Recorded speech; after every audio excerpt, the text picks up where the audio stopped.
Chapter 2, A Sight. "You know the Old Bailey well, no doubt," said one of the oldest of clerks to Jerry the messenger. "Yea, sir," returned Jerry, in something of a dogged manner. "I do know the Bailey." "Just so, and you know Mr. Lorry." "I know Mr. Lorry, sir, much better than I know the Bailey." "Much better," said Jerry, not unlike a reluctant witness at the establishment in question, "than I, as a honest tradesman, wish to know the Bailey." "Very well. Find the door where the witnesses go in, and show the doorkeeper this note for Mr. Lorry. He will then let you in." "Into the court, sir." "Into the court." Mr. Cruncher's eyes seemed to get a little closer to one another, and to interchange the inquiry, "What do you think of this?"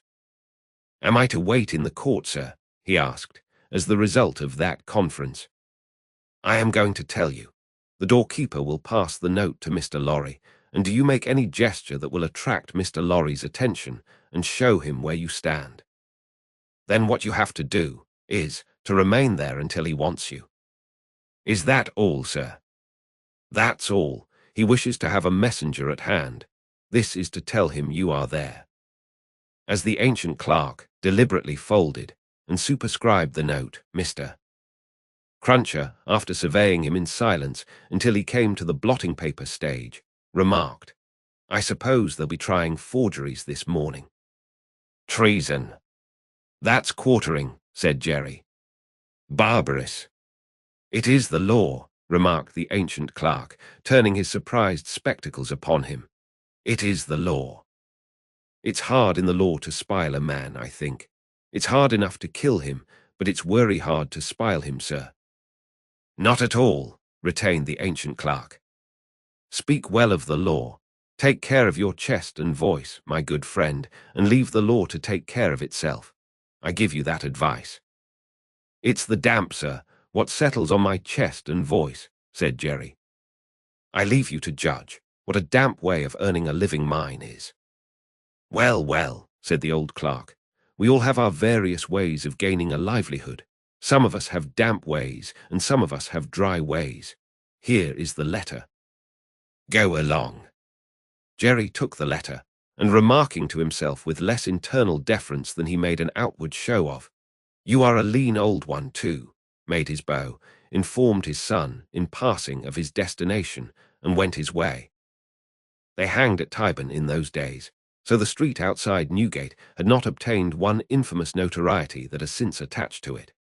But the jail was a vile place, in which most kinds of debauchery and villainy were practiced, and where dire diseases were bred, that came into court with the prisoners, and sometimes rushed straight from the dock at my Lord Chief Justice himself, and pulled him off the bench. It had more than once happened that the judge in the black cap pronounced his own doom as certainly as the prisoner, and even died before him. For the rest, the Old Bailey was famous as a kind of deadly inn-yard, from which pale travellers set out continually, in carts and coaches, on a violent passage into the other world, traversing some 2 miles and a half of public street and road, and shaming few good citizens, if any. So powerful is use, and so desirable to be good use in the beginning. It was famous, too, for the pillory, a wise old institution that inflicted a punishment of which no one could foresee the extent. Also for the whipping post, another dear old institution, very humanizing and softening to behold in action. Also for extensive transactions in blood money, another fragment of ancestral wisdom, systematically leading to the most frightful mercenary crimes that could be committed under heaven. Altogether, the Old Bailey at that date was a choice illustration of the precept that whatever is right. An aphorism that would be as final as it is lazy, did it not include the troublesome consequence that nothing that ever was wrong. Making his way through the tainted crowd, dispersed up and down this hideous scene of action, with the skill of a man accustomed to make his way quietly, the messenger found out the door he sought, and handed in his letter through a trap in it. For people then paid to see the play at the Old Bailey, just as they paid to see the play in Bedlam, only the former entertainment was much the dearer. Therefore all the Old Bailey doors were well guarded, except, indeed, the social doors by which the criminals got there, and those were always left wide open. After some delay and demur, the door grudgingly turned on its hinges a very little way, and allowed Mr. Jerry Cruncher to squeeze himself into court. "What's on?" he asked, in a whisper of the man he found himself next to. "Nothing yet." "What's coming on?" "The treason case." "The quartering one, eh?" "Ah," returned the man, with a relish. "He'll be drawn on a hurdle to be half-hanged, and then he'll be taken down and sliced before his own face, and then his inside will be taken out and burnt while he looks on, and then his head will be chopped off, and he'll be cut into quarters. That's the sentence." "If he's found guilty, you mean to say," Jerry added, by way of proviso. "Oh, they'll find him guilty," said the other. "Don't you be afraid of that." "Mr." Cruncher's attention was here diverted to the doorkeeper, whom he saw making his way to Mr. Lorry, with the note in his hand. Mr. Lorry sat at a table, among the gentlemen in wigs. Not far from a wigged gentleman, the prisoner's counsel, who had a great bundle of papers before him, and nearly opposite another wigged gentleman with his hands in his pockets, whose whole attention, when Mr. Cruncher looked at him then or afterwards, seemed to be concentrated on the ceiling of the court. After some gruff coughing and rubbing of his chin and signing with his hand, Jerry attracted the notice of Mr. Lorry, who had stood up to look for him, and who quietly nodded and sat down again. "What's he got to do with the case?" asked the man he had spoken with. "Blessed if I know," said Jerry. "What have you got to do with it, then, if a person may inquire?" "Blessed if I know that either," said Jerry. The entrance of the judge, and a consequent great stir and settling down in the court, stopped the dialogue. Presently the dock became the central point of interest. 2 jailers who had been standing there went out, and the prisoner was brought in and put to the bar.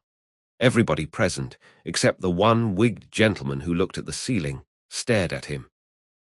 All the human breath in the place rolled at him like a sea or a wind or a fire.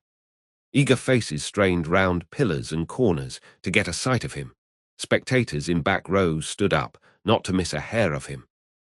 People on the floor of the court laid their hands on the shoulders of the people before them, to help themselves at anybody's cost to a view of him, stood a tiptoe, got upon ledges, stood upon next to nothing, to see every inch of him.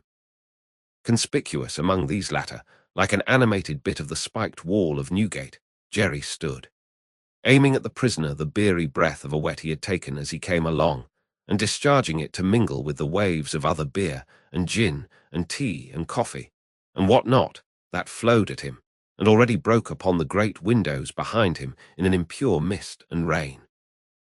The object of all this staring and blaring was a young man of about 25, well grown and well looking, with a sunburnt cheek and a dark eye. His condition was that of a young gentleman. He was plainly dressed in black or very dark grey, and his hair, which was long and dark, was gathered in a ribbon at the back of his neck, more to be out of his way than for ornament. As an emotion of the mind will express itself through any covering of the body, so the paleness which his situation engendered came through the brown upon his cheek, showing the soul to be stronger than the sun. He was otherwise quite self-possessed, bowed to the judge, and stood quiet. The sort of interest with which this man was stared and breathed at was not a sort that elevated humanity. Had he stood in peril of a less horrible sentence, had there been a chance of any one of its savage details being spared, by just so much would he have lost in his fascination. The form that was to be doomed to be so shamefully mangled was the sight. The immortal creature that was to be so butchered and torn asunder yielded the sensation. Whatever gloss the various spectators put upon the interest, according to their several arts and powers of self-deceit, the interest was, at the root of it, ogreish. Silence in the court. Charles Darnay had yesterday pleaded not guilty to an indictment denouncing him with infinite jingle and jangle, for that he was a false traitor to our serene, illustrious, excellent, and so forth, Prince, our Lord the King, by reason of his having, on divers occasions, and by divers means and ways, assisted Lewis, the French king, in his wars against our said serene, illustrious, excellent, and so forth. That was to say, by coming and going between the dominions of our said serene, illustrious, excellent, and so forth, and those of the said French Louis, and wickedly, falsely, traitorously, and otherwise evil adverbiously, revealing to the said French Louis what forces our said serene, illustrious, excellent, and so forth, had in preparation to send to Canada and North America. This much Jerry, with his head becoming more and more spiky as the law terms bristled it, made out with huge satisfaction, and so arrived circuitously at the understanding that the aforesaid, and over again aforesaid, Charles Darnay, stood there before him upon his trial, that the jury were swearing in, and that Mr. Attorney General was making ready to speak. The accused, who was, and who knew he was, being mentally hanged, beheaded, and quartered by everybody there, neither flinched from the situation, nor assumed any theatrical air in it. He was quiet and attentive, watched the opening proceedings with a grave interest, and stood with his hands resting on the slab of wood before him so composedly that they had not displaced a leaf of the herbs with which it was strewn. The court was all bestrewn with herbs and sprinkled with vinegar, as a precaution against jail air and jail fever. Over the prisoner's head there was a mirror to throw the light down upon him. Crowds of the wicked and the wretched had been reflected in it, and had passed from its surface and this earth's together. Haunted in a most ghastly manner, that abominable place would have been, if the glass could ever have rendered back its reflections, as the ocean is one day to give up its dead. Some passing thought of the infamy and disgrace for which it had been reserved may have struck the prisoner's mind.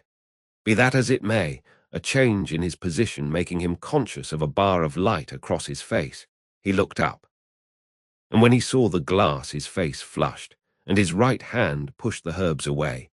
It happened that the action turned his face to that side of the court which was on his left. About on a level with his eyes, there sat, in that corner of the judge's bench, two persons upon whom his look immediately rested, so immediately and so much to the changing of his aspect that all the eyes that were turned upon him turned to them. The spectators saw in the two figures a young lady of little more than 20 and a gentleman who was evidently her father, a man of a very remarkable appearance in respect of the absolute whiteness of his hair and a certain indescribable intensity of face. Not of an active kind, but pondering and self-communing. When this expression was upon him, he looked as if he were old, but when it was stirred and broken up, as it was now in a moment, on his speaking to his daughter, he became a handsome man, not past the prime of life. His daughter had one of her hands drawn through his arm as she sat by him, and the other pressed upon it. She had drawn close to him in her dread of the scene and in her pity for the prisoner. Her forehead had been strikingly expressive of an engrossing terror and compassion that saw nothing but the peril of the accused. This had been so very noticeable, so very powerfully and naturally shown, that starers who had had no pity for him were touched by her. And the whisper went about, "Who are they?" Jerry, the messenger, who had made his own observations, in his own manner, and who had been sucking the rust off his fingers in his absorption, stretched his neck to hear who they were. The crowd about him had pressed and passed the inquiry on to the nearest attendant, and from him it had been more slowly pressed and passed back. At last it got to Jerry.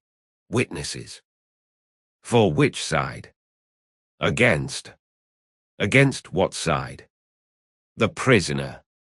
The judge, whose eyes had gone in the general direction, recalled them, leaned back in his seat, and looked steadily at the man whose life was in his hand, as Mr. Attorney General rose to spin the rope, grind the axe, and hammer the nails into the scaffold.